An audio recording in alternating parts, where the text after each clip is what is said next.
ওয়াসসালাতু ওয়াসসালামু আলা মান লা নাবিয়্যা বা'দা। শ্রমিক কল্যাণ ফেডারেশন পীরগঞ্জ উপজেলা শাখা কর্তৃক আয়োজিত আজকের আন্তর্জাতিক মে দিবস এই অনুষ্ঠানের সম্মানিত সভাপতি, দেশ রক্ষার অত্যন্ত প্রহরী বাংলাদেশ সেনাবাহিনীর প্রাক্তন সদস্য জনাব আলহাজ রুহুল আমিন,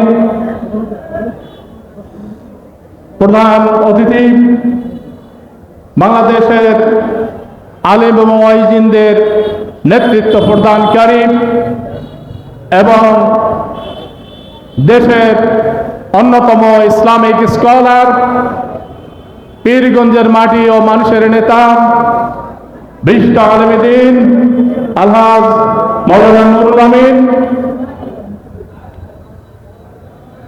বিশেষ এখানে প্রধান আলোচক হিসেবে উপস্থিত আছেন মজলুম শ্রমিক সংগঠনের সম্মানিত জেলা সভাপতি ভাই বেলাল আবেদিন, সঞ্চালনায় আছেন উপজেলা শ্রমিক কল্যাণ ফেডারেশনের সম্মানিত সেক্রেটারি আরিফুল ইসলাম রাজু সহ বিভিন্ন স্তরের শ্রমিক নেতৃবৃন্দ। এখানে উপস্থিত আছেন জাতির বিবেক, কলম সৈনিক, প্রিন্ট মিডিয়া সৈনিক, সম্মানিত সাংবাদিক বন্ধুগণ, সর্বকালের সর্বশ্রেষ্ঠ ব্যক্তিত্ব, আলেম দ্বীন, গুণীজন, জ্ঞানী বৃন্দ, এখানে উপস্থিত আছেন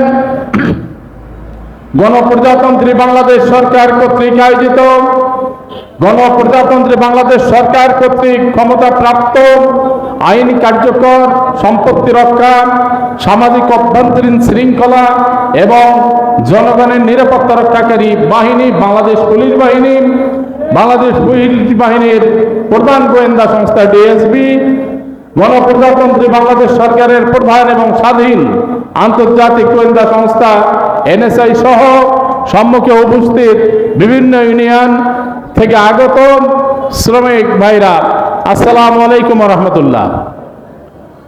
আজ থেকে ১৫০০ বছর পূর্বে আল্লাহ রাসূল মুহাম্মদ সাল্লাল্লাহু আলাইহি সাল্লাম মক্কায় আল্লাহ রাব্বুল আলামিনের পক্ষ থেকে রাসূল হিসেবে প্রেরিত হন। ৪০ বছর বয়সে তার উপরে আল্লাহ সুবহানাহু ওয়া তাআলার পক্ষ থেকে কোরআন অবতীর্ণ হয়। এই কোরআন অবতীর্ণ ১৩ বছর পরে তিনি মক্কা থেকে মদিনায় হিজরত করেন।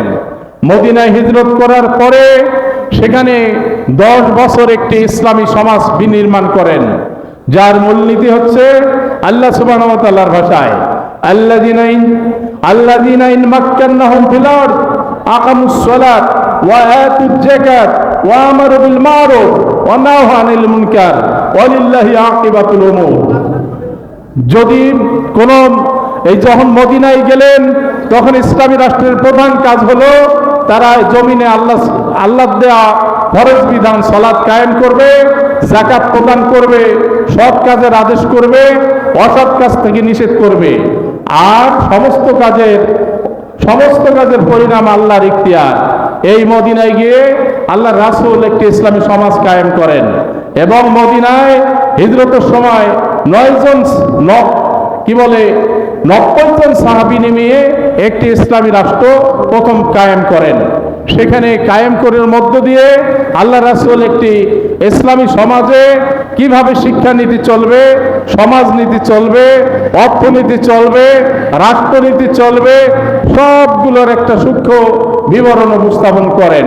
তার এই অংশ হিসাবে একটা মানুষ, একজন শ্রমিক এবং একজন মহাজন যার অধীনে কাজ করা হবে তাদের সম্পর্ক কিরকম হবে সেটাও এই ইসলামী শ্রমনীতি তিনি মদিনায় গিয়ে শুধু উপস্থাপনা করেননি, বাস্তবায়ন করে দেখে গেছেন।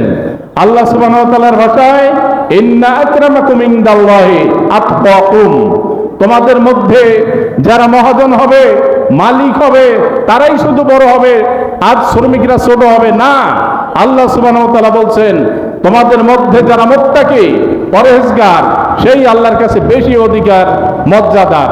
সুতরাং আল্লাহ এখানে বললেন, কোন শ্রমিকেই ছোট নয়, কোন মহাজনেই বড় নয়। এরপরে আমরা যারা খেটে খাওয়া মানুষ, তাই এটি মদিনায় গিয়ে আল্লাহ রাসূল সাল্লাল্লাহু আলাইহি ওয়াসাল্লাম সেটি ইসলামী একটি শ্রমিক নীতি আল্লাহর পক্ষ থেকে বললেন, ফাইজা কুজিয়াতুস সালাহ ফান্তাশিরু ফিল আরদ ওয়াবতাগু মিন ফাদলিল্লাহ ওয়াযকুরুল্লাহা কাসীরান লাআল্লাকুম তুফলিহুন। যখন ফরজ সালাত আদায় হয়ে যাবে, তোমরা আল্লাহর জমিনে ছড়িয়ে পড়ো এবং আল্লাহর যে ফজল, তার কাছে কল্যাণ কামনা করো, যার যে কাজ সেই কাজটা করো, আল্লাহকে স্মরণ করো অধিক পরিমাণে, তাহলে তোমরা সফল হবে। আমরা যারা শ্রমিক, যারা শিক্ষকতা পেশায় শিক্ষকতা করবে, যারা যে পরিসরে আছি, সবাই আমরা কাজ করব, সেটাই শ্রমিকের কাজ। আল্লাহ রাসূল মুহাম্মদ সাল্লাল্লাহু আলাইহি ওয়াসাল্লাম বলছেন, আল কাসিবু হাবিবুল্লাহ, যারা নিজের কাজ নিজে করে কিংবা অন্যের কাজেই করে বিনিময় নিয়ে, এরাই আমার বন্ধু। আল্লাহ রাসূলের বন্ধু বললেন, আল কাসিবু হাবিবুল্লাহ, শ্রমিকরাই আমার বন্ধু। এরপরে আল্লাহ রাসূল এই মদিনায় একটি সুন্দর বৈষম্য বিরোধী একটি সমাজ কায়েম করলেন। সেখানে শ্রমিক নীতি কায়েম করলেন, যেখানে শ্রমিকের মর্যাদা আল্লাহ রাসূল সেখানে ইসলামী শ্রমিকের মর্যাদাটা উপস্থাপন করে গেছেন। আজকে ১৫০০ বছর পরেও যদি এই শ্রমিক নীতি আমরা বাস্তবায়ন করতে পারি, তাহলে শ্রমিকের মর্যাদা অক্ষুণ্ণ থাকবে, সেখানে মালিক এবং শ্রমিকের সম্পর্ক সুসম্পর্ক থাকবে। এটাই হচ্ছে ইসলামী বৈষম্যহীন একটি শ্রমিক নীতি। শ্রমিক আমাদের দেশের রেমিটেন্স যোদ্ধা, যারা দেশের অগ্রগতিকে প্রতিনিয়ত অগ্রগতির দিকে নিয়ে যাচ্ছে। বিদেশে যদি আমাদের শ্রমিক ভাইরা না থাকতেন, তাহলে এ দেশ এত অগ্রগতি হতো না। সুতরাং দেশের একমাত্র একেবারে প্রথম শ্রেণীর রেমিটেন্স শ্রমিকরা যোদ্ধারাই অগ্রগণ্য। আমাদের দেশে যারা আমরা পোশাক গায়ে দিচ্ছি, এটাও একটা শ্রমিকের তৈরি করা। আমরা যে উঁচু উঁচু বিল্ডিং দেখছি, এটাও শ্রমিকের নির্মাণ করা। সুন্দর রাস্তা দিয়ে চলছি, এটাও শ্রমিকের তৈরি করা। আমরা চুল কাটা, ইট কাটা, চাতাল, রেল, সড়ক, পানি, আকাশ সহ হোটেল মোটেল যা আমরা সুবিধা নিচ্ছি, এগুলো শ্রমিকের অধিকার।